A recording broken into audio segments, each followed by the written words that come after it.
Second year class. आज का हमारा लेक्चर है about the preparation of alkynes. हम लोग हाइड्रोकार्बन्स को डिस्कस कर रहे हैं, तो आज हमने डिस्कस करना है इसमें अल्काइन। आपको पता है अल्काइन जो हैं they have functional group carbon carbon triple bond in them and their general formula can be written as CnH2n-2। ठीक है, और इसकी प्रेपरेशन, इसका नोमेनक्लेचर हम लोग डिस्कस कर चुके हैं पहले। आज हम प्रेपरेशन के मेथड्स देखेंगे।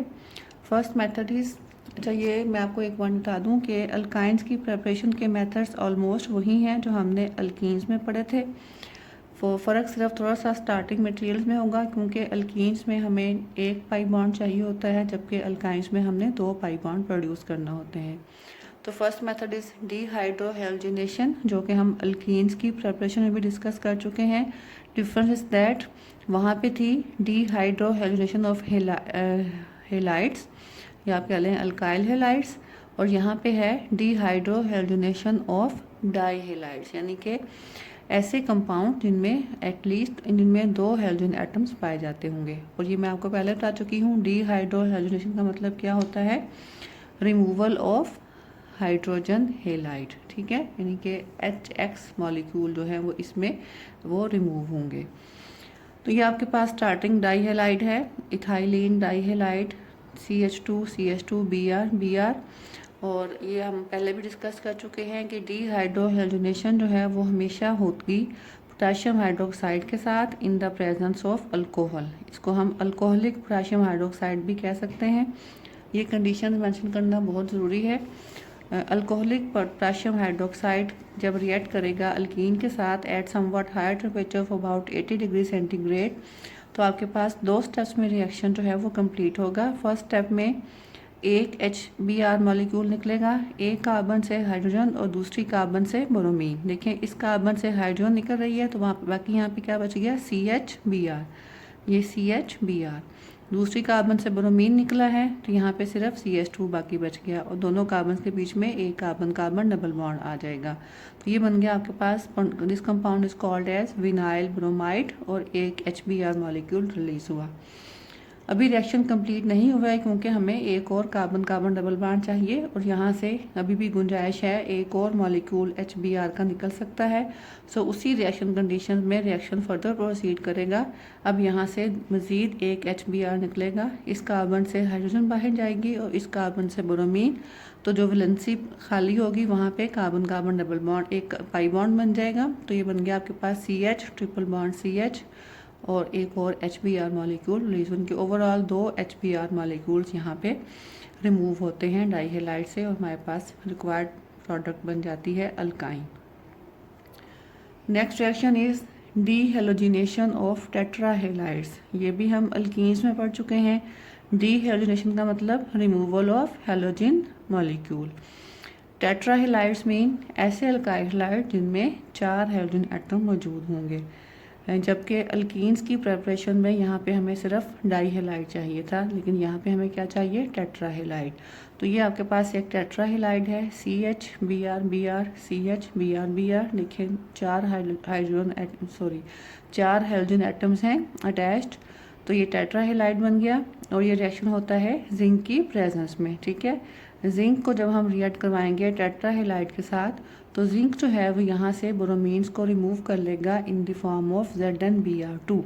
पहले एक ब्रोमीन मॉलिक्यूल रिमूव होगा और कार्बन कार्बन के बीच में डबल बॉन्ड बन जाएगा, तो ये आपके पास आ जाएगा ZnBr2। उसके बाद मज़ीद दोबारा से इसी कंपाउंड के ऊपर जब जिंक का रिएक्शन होगा, तो एक और मॉलिक्यूल, क्योंकि ब्रोमीन का यहाँ से निकल सकता है, तो वो निकलेगा, एक और ZnBr2 बनेगा, और ये कार्बन कार्बन ट्रिपल बॉन्ड आपके पास बन जाएगा अल्काइंस। थर्ड मेथड वही है जो हम हर किस्म के हाइड्रोकार्बन्स में स्टडी करते हुए आ रहे हैं, कोऑप्स इलेक्ट्रोलिटिक मेथड। सिर्फ स्टार्टिंग मटेरियल जो है वो हर दफ़ा डिफरेंट होता है। यहाँ पे है हमारे पास electrolysis of salts of unsaturated di carboxylic acid. हमारा स्टार्टिंग मटेरियल क्या है?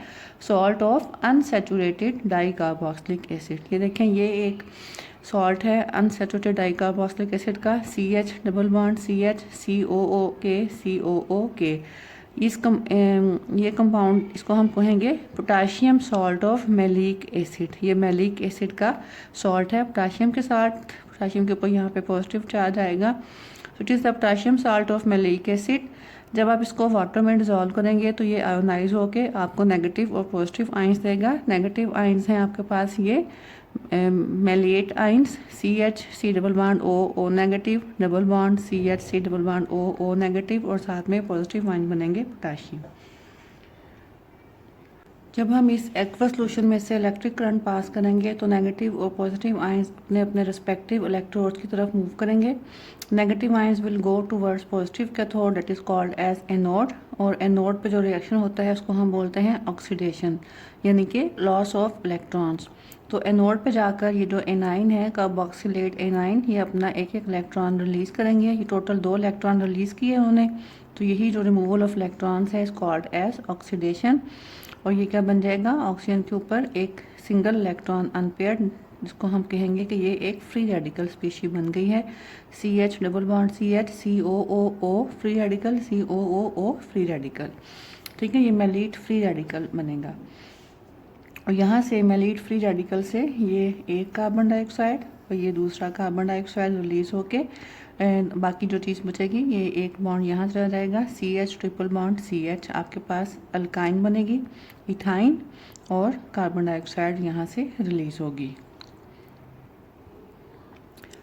पॉजिटिव आयंस कैथोड पे जाएंगे और कैथोड पे रिएक्शन होता है, it is called as reduction, यानी कि गेन ऑफ इलेक्ट्रॉन। ये देखिए पॉजिटिव आयन पोटाशियम के इन्होंने कैथोड पे जाके इलेक्ट्रॉन लिए, ये वही इलेक्ट्रॉन हैं जो कि पीछे एनोड पे रिलीज हुए थे। इलेक्ट्रॉन लेकर ये पोटाशियम आयन जो हैं they will be converted into potassium atoms, और ये पोटाशियम एटम्स वाटर के साथ रिएक्ट करके बना देंगे पोटाशियम हाइड्रोक्साइड और हाइड्रोजन गैस। तो ये रिएक्शन इस तरह से आपको अल्काइन प्रोड्यूस करता है। उसके बाद लास्ट रिएक्शन है about the industrial preparation of acetylene. Acetylene जो है वो इंडस्ट्रियल स्केल पे बड़े पैमाने पे तैयार की जाती है, और इस मकसद के लिए रिएक्शन करवाया जाता है between calcium carbide and water.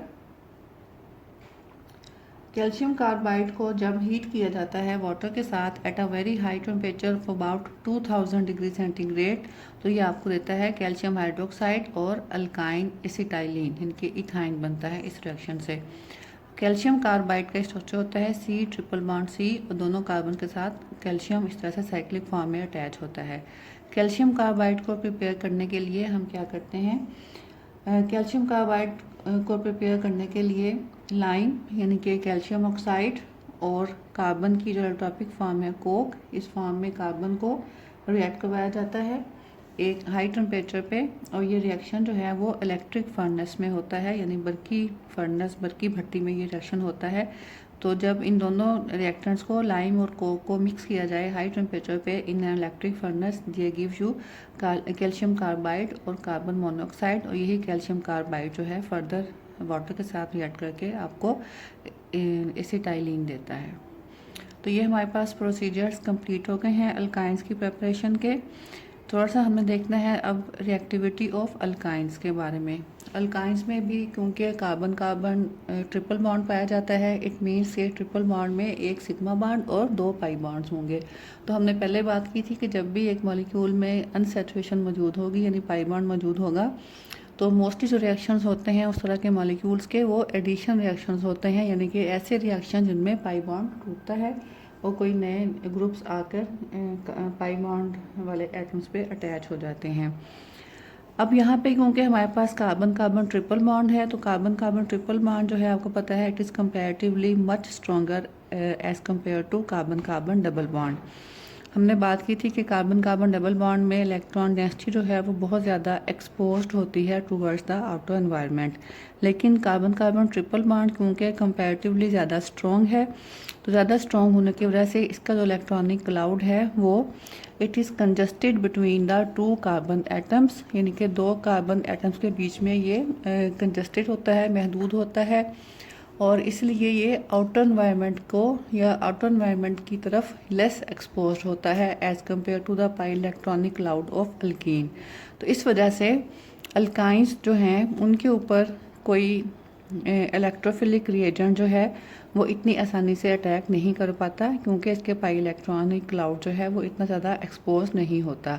यही वजह है कि अल्काइंस की एक्टिविटी अल्कीन्स के मुकाबले में कम होती है। अगरचे इसमें पाई बॉन्ड है, लेकिन बॉन्ड स्ट्रॉन्ग होने की वजह से इसकी रिएक्टिविटी अल्कीन्स के मुकाबले में कम होती है। So it shows less reactivity towards electrophilic reagents. Next lecture में इंशाल्लाह हम इसके रिएक्शंस पढ़ेंगे। अल्काइंस के एडिशन रिएक्शंस हैं, ऑक्सीडेशन रिएक्शंस और पॉलीमराइजेशन रिएक्शंस। उस वक्त तक के लिए अल्लाह हाफिज़।